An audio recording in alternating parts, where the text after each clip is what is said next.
2025ல் நம்ம சுசுக்கியோட ஆக்சஸ் 125 இந்த வண்டியை வாங்கலாமா வேணாமான்றத ப்ரோ ஒன் கான்செப்ட் கிளியராக எக்ஸ்பிளைன் பண்ண போகிறேன். வாங்க வீடியோக்குள்ளே போகலாம்.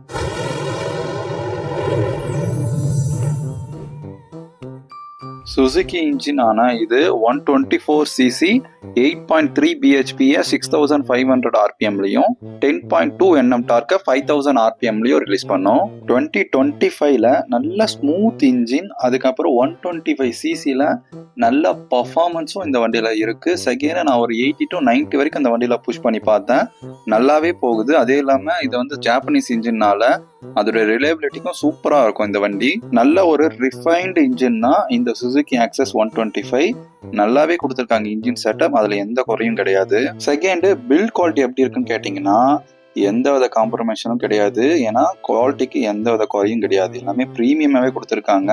கலர் வந்து டிசைன் வைஸ் சப்ஜெக்டிவ்னு சொன்னாலும் அதோடைய பில்ட் குவாலிட்டி நல்லாவே இருக்கு. வீல் சைஸ் எடுத்துக்கிட்டீங்க அப்படின்னா உங்களுக்கு ஃப்ரண்ட் வீல் சைஸ் 12 இன்ச்சும் ரியர் வீல் சைஸ் 10 இன்ச்சும் கொடுத்துருப்பாங்க.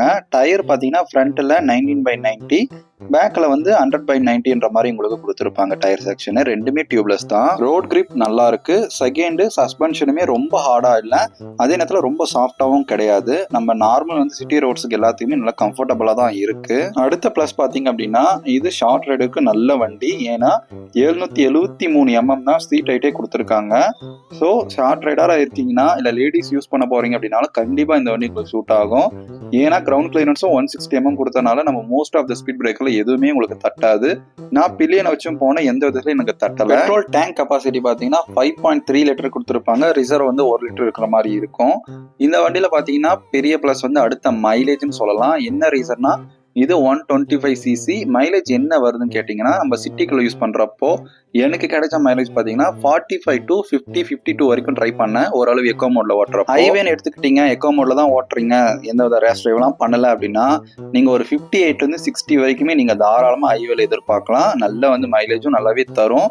நீங்க வந்து ஓட்டுற ஸ்டைலை பொறுத்து கண்டிப்பா மைலேஜ் வந்து வேரி ஆகலாம். செகண்ட் எல்லாமே வந்து எல்இடி செட்டப் வந்து ஃப்ரண்ட்ல எல்லாம் மாத்திருப்பாங்க. இப்போ வந்து நியூ டிசைன் பிடிச்சிருக்கா இல்ல ஓல்டு டிசைன் பிடிச்சிருக்கான்றத மறக்காம கீழே கமெண்ட் பண்ணுங்க.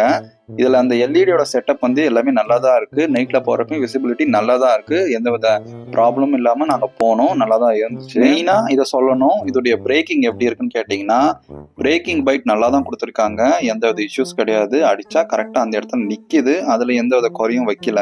இதுல உங்களுக்கு பிரேக்கிங்க்கு சிபிஎஸ் செட்டப் கொடுத்துருப்பாங்க. காம்பினேஷன் பிரேக் நீங்க ஃப்ரண்ட் அப்ளை பண்ணா பேக்கும் சேர்ந்து அப்ளை ஆகும். ஃபர்ஸ்ட் ஆக்சஸை விட இந்த ஆக்சஸ் வந்து உங்களுக்கு பிடிச்சிருக்கா இல்லையான்றதை மறக்காம கமெண்ட் பண்ணுங்க. ஏன்னா ஒவ்வொருத்தருக்கும் ஒவ்வொரு அந்த டிசைன் ப்ரெஃபரன்ஸ் இருக்கும். ஆஸ் யூஷுவல் வந்து டிசைன் வந்து சப்ஜெக்டிவா இருந்தாலும் பர்டிகுலரா இந்த டிசைன் வந்து எனக்கு பிடிச்சிருக்குதுன்னு தான் சொல்லுவேன். உங்களுக்கு சில பேருக்கு வந்து இதை பிடிக்கல, ஓல்டு மாடல் தான் பிடிச்சிருக்குன்னு சொல்றீங்க, அதையும் வந்து மறக்காம கமெண்ட் பண்ணுங்க. செகண்ட் பாத்தீங்கன்னா இதோடைய சீட் கம்ஃபர்ட் எப்படி இருக்கு சொல்லுப்பா அப்படின்னா சீட்டு எந்த இஷ்யூஸும் கிடையாது. ஏன் அப்படின்னா இது நல்ல லாங்கா சீட்டு கொடுத்துருப்பாங்க. ஃபேமிலிக்கு போற மாதிரி இருக்கும். தாராளமா வந்து 2 பேரும் நடுவில் ஒரு குழந்தையுமே உட்கார வச்சுக்கலாம். கம்ஃபர்டபுள் நல்லாவே இருக்கு இந்த சுசுகி ஆக்சஸ் 125ல. அதே மாதிரி நீங்க கீயை வந்து இது பண்ணீங்கன்னா ஆட்டோமேட்டிக்கா வந்து ஓப்பன் ஆகும். ஓப்பன் பண்ணிட்டு நீங்க ஃபுல் அந்த ஃபேஸ் ஹெல்மெட்டை நீங்க தாராளமா வைக்க முடியும். ஸ்பேஸுமே நல்லா இருக்கு, ரொம்ப கம்மியும் கிடையாது, ரொம்ப அதிகமும் கிடையாது. தாராளமா நீங்க வச்சுக்கலாம் அந்த இடத்துல. வீட்டுக்கு ஏதாச்சும் கிராசரி வாங்கினாலும் தாராளமா இதுல வச்சு எடுத்துட்டு வர முடியும். அந்த அளவு நல்லா ஸ்பேஸ் இருக்கு. உள்ள வந்து சேம் வந்து அந்த ஃபர்ஸ்ட் கிட்டு, அதுக்கப்புறம் அதுக்கான டூல், அதுக்கு தர மாதிரி தான் சேம் கொடுத்துருக்காங்க.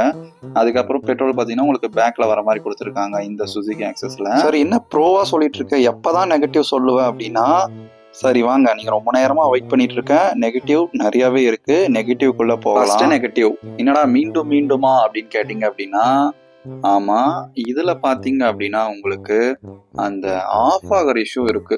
இப்போ வந்து ஆல்ரெடி போன ஜென்ரேஷனே வந்து நிறைய அப்படி இருந்துச்சுன்னு சொன்னோம் இல்லையா, இதுலயுமே உங்களுக்கு ஸ்டார்டிங் ப்ராப்ளம் இருக்கு இந்த வண்டியில. இப்போ வந்து புது வண்டியிலுமே அந்த ப்ராப்ளம் இருக்கு, ஸ்டார்டிங் ப்ராப்ளம்.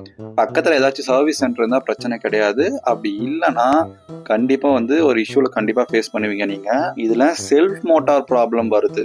நிறைய பேரோட இது கம்ப்ளைண்ட். சர்வீஸ் சென்டர்ல நீங்க நார்மலா போய் வெயிட் பண்ணாலே தெரியும், நிறைய வந்து செல்ஃப் மோட்டார் இஷ்யூ ப்ராப்ளம் வருது. பேட்டரியும் அடிக்கடிக்கு இந்த வண்டிக்கு மாத்துற மாதிரி இருக்கு. ஈஸியாவே பேட்டரி போகிற மாதிரி இன்ஜின் நல்லா கொடுத்துருக்காங்க. அதுக்கு ஏத்த மாதிரி மத்த அந்த பார்ட்ஸ் எல்லாம் நல்ல குவாலிட்டியாகவும் என்ன இஷ்யூவோ அதை ரிசால்வ் பண்ணி கொடுத்துருந்தாங்கன்னா உண்மையாவே நல்ல வண்டி தான் இந்த ஆக்சஸ் 125. பில்டு குவாலிட்டிக்கு நான் எதுவும் குறை சொல்லலை. பில்ட் குவாலிட்டிலாம் நல்லாவே டாப் நச்சா கொடுத்துருக்காங்க. ப்ரீமியம் லுக்கு, அந்த லுக் வைஸ் வந்து கொஞ்சம் ஓல்டு அந்த மாடரேட்டரா கொடுத்துருக்காங்க அப்படின்னா கூட சில பேருக்கு அது பிடிச்சிதான் இருக்கு. இருந்தாலும் இதுல இப்ப நான் சொன்ன இஷ்யூஸ் எல்லாம் காமனாவே இந்த வண்டியில காணப்படுது. நெக்ஸ்ட் இதோடைய ஸ்பேர் அவைலபிலிட்டி எப்படி இருக்கு அப்படின்னா, பழைய எல்லாமே ஆக்சஸ் எல்லாமே ஒரு நல்லா கிடைக்கும். இருந்தாலும் கம்பேர் பண்றப்ப மற்ற வண்டிங்களை இப்போ உதாரணத்துக்கு டியோவே டைரக்டா காம்படிட்டிவ் எடுத்தாலுமே அதுல இருக்கிற அந்த ஸ்பேரோட அவைலபிலிட்டி இந்த வண்டிக்கு கிடையாது. எவ்ரி ஸ்பேர் பார்ட்ஸுக்குமே நீங்க கொஞ்சம் வெயிட் பண்ணி எடுக்கிற மாதிரி தான் இருக்கும் இதோடைய ஸ்பேர். ரெண்டாவது இதோடைய சர்வீஸ் சென்டர் நெட்வொர்க்குமே கொஞ்சம் கம்மி தான். சர்வீஸ் அந்த தெரிஞ்சவங்க பண்றதுமே இன்னும் கம்மி தான். ஏன்னா நம்ம ஒரு இஷ்யூஸ்க்காக போய் கொடுத்துட்டு எல்லாமே பண்ணிட்டோம்னு சொல்லிட்டு வந்துட்டனாலையும் அந்த இஷ்யூஸ் வந்து இருக்கிறது காமனாவே ஆயிடுச்சு மோஸ்ட் ஆஃப் த வெஹிக்கல்ல. இந்த வண்டி அந்த வண்டி சர்வீஸ் கம்மியா இருக்கும்னு பார்த்தா மோஸ்ட் ஆஃப் த சர்வீஸ் சென்டர்ல இதே கம்ப்ளைண்ட் தான் இருக்கு. எந்த சர்வீஸுமே ஒழுங்கா பண்ண மாட்டேங்கிறாங்க. இன்னும் சில கஸ்டமர்ஸ் சில பேர் தான் இதை வந்து ஃபீல் பண்றாங்க. உங்க வண்டியில இந்த இஷ்யூ தான் மறக்காம கீழே கமெண்ட் பண்ணுங்க. என்ன அப்படின்னா, இதுல ஸ்லைட்லி ஸ்டார்டிங்ல வைப்ரேஷன் ஃபீல் பண்றாங்க. ரெண்டாவது பாத்தீங்க அப்படின்னா இதுல இன்ஜின் சவுண்ட் லோயர் ஸ்பீட்ல போறப்ப இன்ஜின் சவுண்ட் கேக்குது அப்படின்னு சொல்லிட்டு சில கஸ்டமர் ஃபீல் பண்றாங்க இந்த சுசுகி ஆக்சஸ்ல. ஹெட்லைட்டுமே ஒரு இஷ்யூவா சொல்றாங்க. என்னடா பாசிட்டிவ்ல சொன்னீங்க நெகட்டிவ்ல சொல்ற அப்படின்னா, ஆமா சிலது மேனுஃபேக்சர் டிஃபெக்ட்லயே வந்து ஹெட்லைட் வந்து டல்லா இருக்கிற மாதிரி இருக்கும். நான் ஆல்ரெடி டிவிஎஸ் ரோனிங்லயே சொல்லியிருப்பேன், வர்றப்ப ஏன் வண்டியில் எனக்கு அந்த லைட்டோட விசிபிலிட்டி கம்மியா இருந்துச்சுன்னு. ஸோ அது மாதிரி சில வண்டிங்கள்ல அந்த லைட் வந்து மேனுஃபேக்சர் டிஃபெக்ட் இஷ்யூஸ்ல இருக்கலாம். நீங்க வாரண்டி இருந்தா வாரண்டில கிளைம் பண்ணிக்க முடியும். அதே மாதிரி இன்னொரு ஒரு பாசிட்டிவ் சொன்னேன், மைலேஜ்.